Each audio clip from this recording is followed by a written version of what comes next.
Hi, my name's Kath Smith. I am an artist and printmaker based just outside Cleveland, Ohio.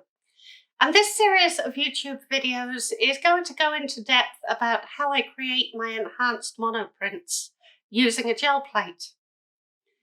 So I hope you'll join me for this series. If you're interested, like and subscribe below, and you'll get updates every time a new video is released.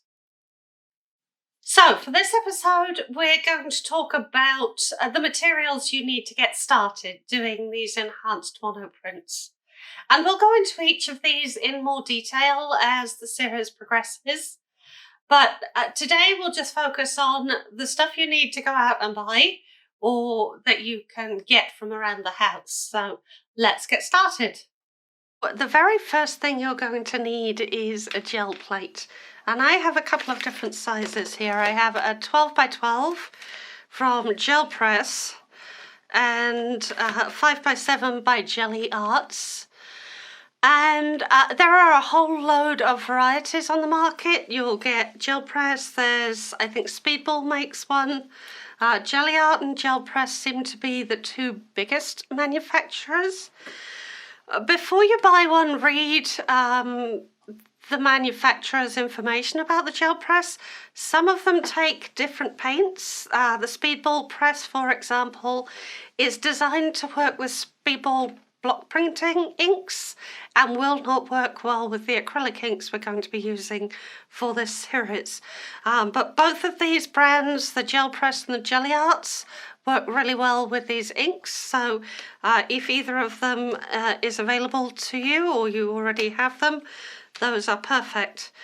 With regard to size, we'll go into the gel plates in a bit more detail in future episodes, and you're going to hear me say that a lot today. But with regard to size, buy the biggest one you think you will use, because you can always print smaller on a big plate. You cannot print larger on a small plate, and that one's not sealed. So buy the biggest one you can. But any plate will do. You can create perfectly good images on the smaller plate. I wouldn't go much smaller than a 5 by 7, but you can create perfectly good images on either of these. So the next thing you're going to need is the ink, obviously. So these are the colours I'm going to use throughout the series. I use Golden's Open Acrylics, and they come in a variety of sizes and different packaging. So I have the tubs and the tubes. The three I would suggest you start with are a blue, a yellow and a red. So I have the Cobalt Teal. I absolutely love that colour. I also have transparent yellow oxide and transparent red oxide.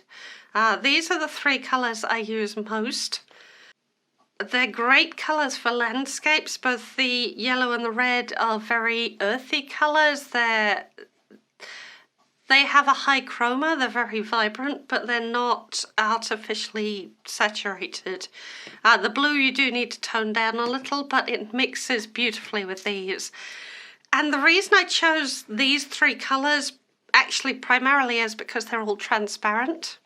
I do have a few other colours, I'm just reaching back for them, that I've added on. I've got Phthalo Blue, Green Gold and Quinacridone Red, and again I've chosen those primarily because they're transparent, not because of the colours, because I can always mix the colours. But the transparency is what I use to get the effect I get, so that's important. So we've got our colours. In addition to those, you will also want a white and a black. These are not open acrylics. If I had them, I should probably buy them, but I've got a lot of this to use up. So what I do with these is I add the open acrylic medium to prolong the drying time. Because these dry faster than the open acrylics. You have a danger that if the underlying layer isn't dry, the top layer dries faster, you get problems with the paint, you get cracking and all kinds of fun stuff. So it is better to use, if you're using the open, all of them open, or add in the acrylic medium, the open medium, specifically, not any acrylic medium, and this prolongs the drying time. And again, we'll be talking about that more in the future. Once you've got your paints, you're going to need something to apply them to the gel press, so I use, these are fairly cheap rollers on Amazon. These ones are fairly hard. If you do other forms of printmaking like linoleum or block printing, you'll know you need a softer roller to apply the paint. Because the gel plate is quite soft, the roller doesn't matter. So you can use any old cheap roller.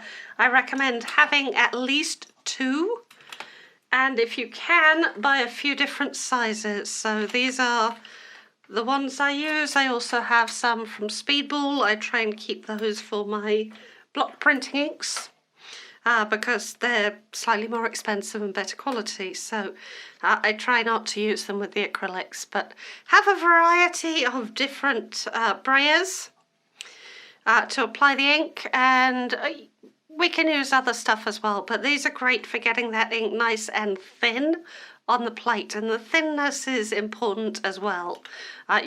It's difficult to get that effect with anything other than a brayer. So I'm going to pop a few of these back and just leave 1 or 2 of them out. Okay, so this might be a surprise, but you'll also need something to print on. So we're going to use, there are a variety of different papers you can use. With other techniques on the gel press, you could get away with copy paper or printmaking paper. You can do a heavyweight printmaking paper, but for the technique I use, I prefer either a mixed media paper, or my absolute favourite is a watercolour. So watercolour is designed to take mediums with a lot of water, so the sizing on these works really well for this technique. They also tend to be heavier. If you can get 140 pound or heavier, those will work best. The 300 pound might be a little too thick to pull off the plate, so but 140 pound watercolour paper is ideal. I also highly recommend using a hot press paper rather than a cold press or a rough press, because the texture on the other papers will affect the print, and that can be a nice effect, but for this I would use a hot press. So there are a variety on the market. I love the Strathmore 500 series for the smaller prints, because it's about the same size. The 5x7 is the same same size as the 5x7 plate. The other thing I use a great deal of is this washi tape, and that allows me to tape around the edge of the paper and get a nice clean line on the edge of the prints. Not every paper responds well to washi tape, so you will want to test it first. If you find the tape lifts the paper, just wipe it on the desk or put it on your jeans first to take some of the stick off it, and that will be enough. We're just using it as a barrier. We don't actually need it to tape down too hard. It acts as a barrier for the paint, and it needs to be strong enough that it doesn't come off when you lift the paper off the plate. So the final thing I use actually a whole variety, but I'm going to pull out the pencils. These are Conte colouring pencils, and I've got a nice range. They're nice earthy tones on this one, which is why I like this pack. Conte are good as well because they are the same kind of pigments as I used in the acrylic paints, so it's pretty easy to match the pencil to the pigment. I have also used things like pastels, oil pastels, chalk, charcoal, all kinds of stuff, but for this series we're going to be focusing mainly on these colouring pencils, and I highly recommend, if you don't already have one, is to get a Stabilo All pencil. It will write on pretty much any surface, and you can go over it with a paintbrush and just turn it into a watercolour wash.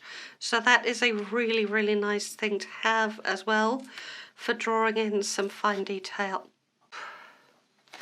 You'll also find it useful to have a pack of baby wipes to hand.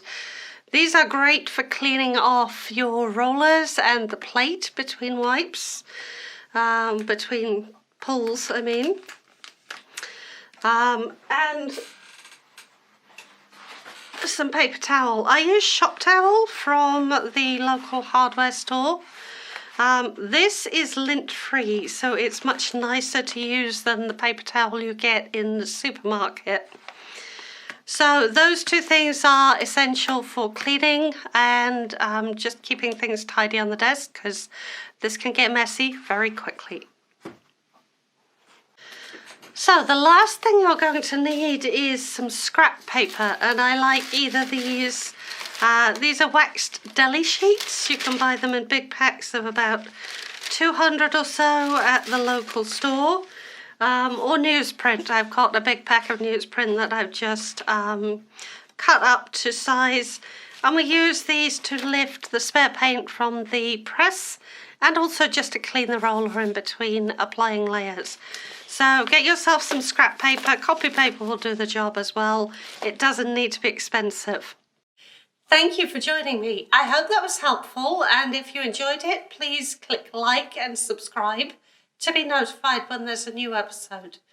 Next time we're going to be doing a quick print so that you can actually get started using these materials. And we'll go into a little bit more detail about how to apply the paint to the press and how to line up the paper so that you can get multiple layers on a single piece of paper. So I hope you'll join me then. Thank you for watching.